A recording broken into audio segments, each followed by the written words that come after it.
guys, it's Sam, and for today's Vlogmas video, we're doing another trope talk. So Trope Talk is a continuing series here on my channel where I talk about various tropes that I really enjoy, some of them being a little more well-known, mainstream tropes a lot of people talk about, and some of them being a little more obscure, harder to find, things that won't necessarily be hinted at in descriptions or synopses of books, so they're a little more specialized. But today's trope is a pretty popular one that you've heard me do other videos on, but Trope Talk is a more deep dive into why exactly I like it, what parts of the trope I like seeing, and what books I think fit this trope well for me, because as you guys know, this stuff is subjective.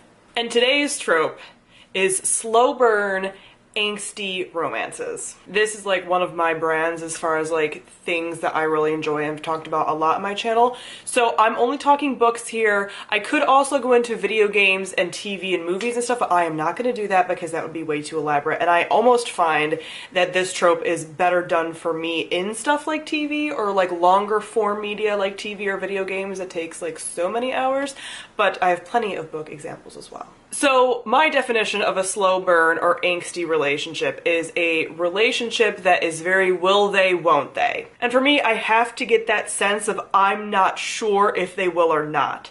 So something can't be set up as like, oh, are they really gonna get together, wink wink, but like it's very heavily hinted at that they're gonna get together. Like I need to kind of not know. I have to doubt. Even if I think that there's a very good chance that they'll get together, I have to have that seed of doubt that makes me just want to turn the page and get so anxious about it, but in a good way, and feel all the feelings. Like there has to be that tension. When a romantic couple get together too easily, for me, there's not trauma and hardship, I'm not really into it. If they get together too soon in the book or series, not really into it. I kind of want my couples to have to work for it. So that will they, won't they has to feel very genuine to me. And like I said, if they get together too soon, I get bored. So there's even some couples that kind of start out as will they, won't they, but then they get together, like, in my opinion, too soon into a series, and I'm like, now I'm bored.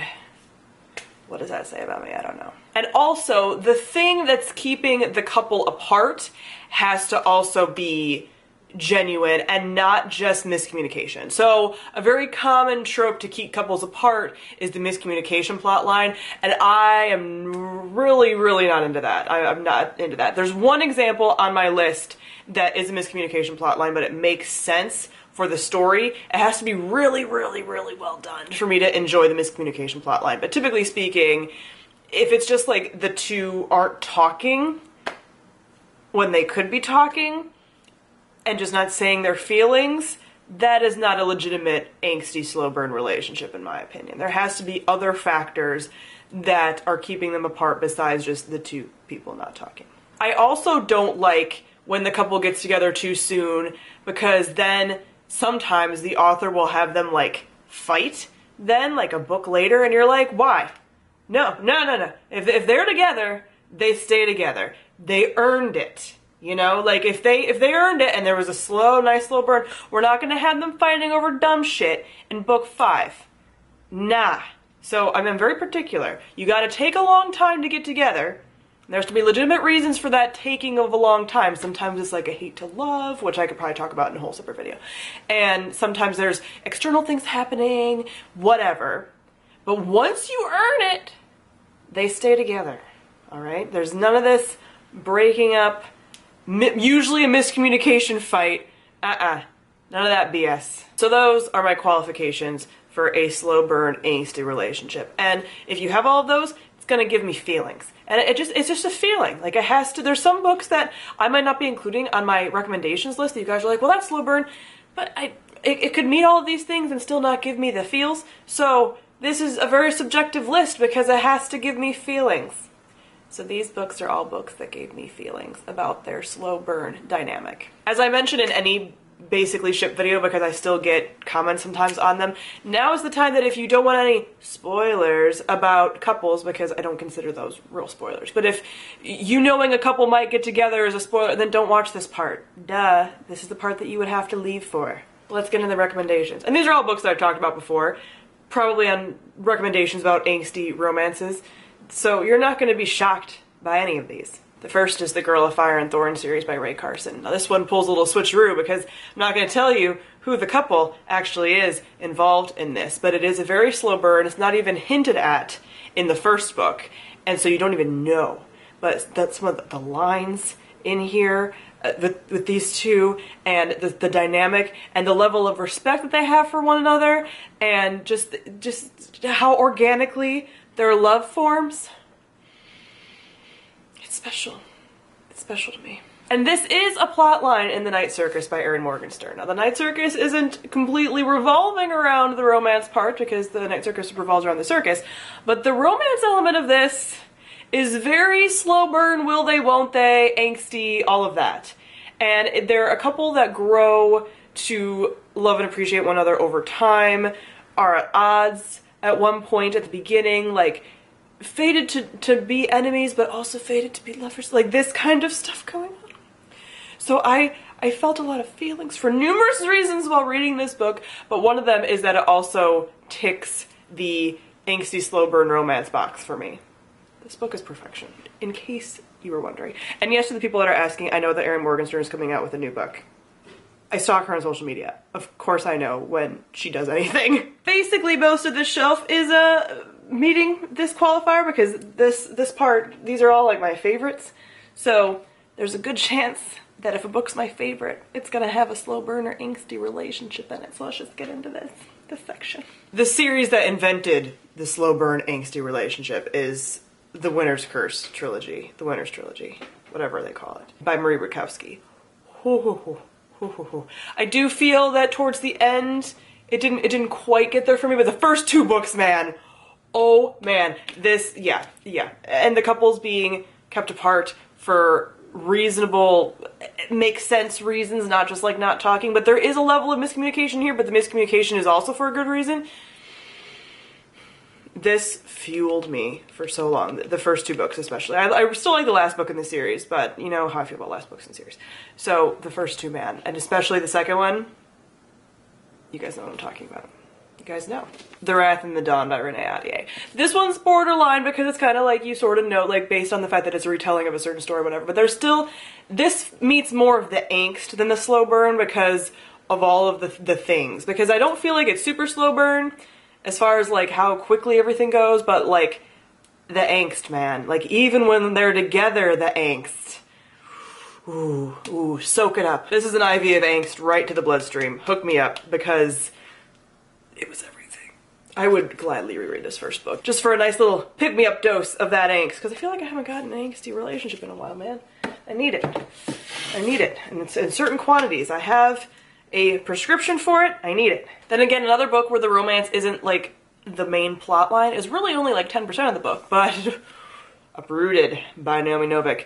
Very, very angst, also very slow burn. I was like, are these two gonna get together? Are these two gonna get together? Like that's how I was feeling throughout the whole book, because it was like, you didn't think that that's necessary, and then, yeah. See, when you're talking about angst and slow burn and relationships and ships, like you can't quite form like complete sentences. There's just a feeling. And I know that you understand what I'm saying with the little things I'm uttering. Like I'm speaking a language that you know if you're watching this video. So I know I'm speaking directly to my people, but like, yeah, will they, won't they, man? Oh man. And like complementary but also conflicting personalities. Ooh, that's another big part of the angst for me. The Remnant Chronicles by Mary E. Pearson. This is my only love triangle, I think. Yep, I'm pretty sure. This is my only love triangle on this list. So that is a dynamic of what was keeping the two that I love the most, because I chose the right pairing in a love triangle. I'm gonna keep reminding people of that. I chose the right one. But man, this was beautiful. This isn't, again, just about the love triangle, but it's a major part of it, and it's a really well done love triangle because all of the parts of the triangle are really strong. But this is one where it's like, I don't know which way it's gonna go. Like, this was a love triangle that had me really nervous, because I'm like, I like all of them, and if it went the other way, I'd probably be fine, but like, I might not be fine, and I don't know, and it's just had a long time throughout the series to really evolve, and by the end, they were just like very strong, and there wasn't any of that like, get together and start fighting. Nah, can't have that. Can't have that. Now this one I cautiously put on this list, and that's The Daughter of Smoke and Bone by Laini Taylor. I loved the angst in the first book. loved it. I liked it in the second book, but I felt like it was kind of waning because I started to feel like they're gonna get together. Like, I no longer have that, like, anticipation that I felt with this book. By the second book and then the third book, I was just like, I had lost interest and I'd gotten a little bored with them. But this first book, like, I had to include it because the first book met the angst profile so well. Very few things compare, and it also has a couple other, like, tropes that I thought I really liked in here. But yeah, it was very good with the first book, and then it just kind of started to fade a little bit as the series went on for me personally. But this first one, Angst Machine. And lastly, we have a currently running series and ship that I'm talking about with this, and that is the Witchland series, starting with Truth Witch by Susan Dennard. There is a particular couple in here that are so slow burn, angsty, hate to love that ooh man, the next book is coming out very soon in the series, and I'm just like waiting, not so patiently, because there's so many things about this couple and this dynamic that just really breathe life into my angst-deprived soul, you know? So, yeah, there's a couple in here that make me feel all the feelings and need to see all the fan art. So, I highly recommend this series if you are into shipping the angsty things, the slow burn things. Ooh, I do want to do an honorable mention. I said that was the last one, but I do want to have an honorable mention because they fit the bill for me for so long. And that is Falling Kingdoms by Morgan Rose. You guys know that Falling Kingdoms towards the end didn't go so well for me, but for most of the series, this was a very slow burn situation. Hate to love, angsty. It did really well for me for like the first 4 books in the series.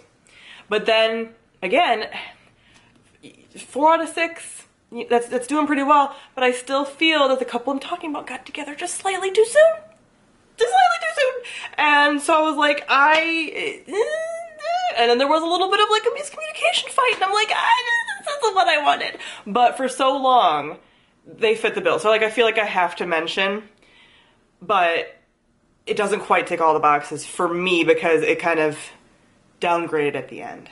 But they're still, first 4, man. First 4, solid. All right, so that is it for some of my favorite slow burn angsty recommendations and what I love most in a slow burn angsty / usually hate to love, because that usually combines relationship and book. So comment below, let me know some book recommendations that also fit this bill for you, because I'm always looking for that wonderful, beautiful slow burn situation. And comment below and let me know if you ever want, I mean, I know you guys are probably gonna say yes, so I don't even know why I'm asking, but if you want me to do like a TV video game version of this, but like, you're just gonna say yes, so I don't know why I'm asking, but I'm just letting you know I'm open to it. I'm open to it. I don't know when it would happen, but I'm open to it. I also been doing Vlogmas videos every day, if you guys haven't noticed and haven't seen my face every day. So videos every day have been going up on here as well as my personal channel.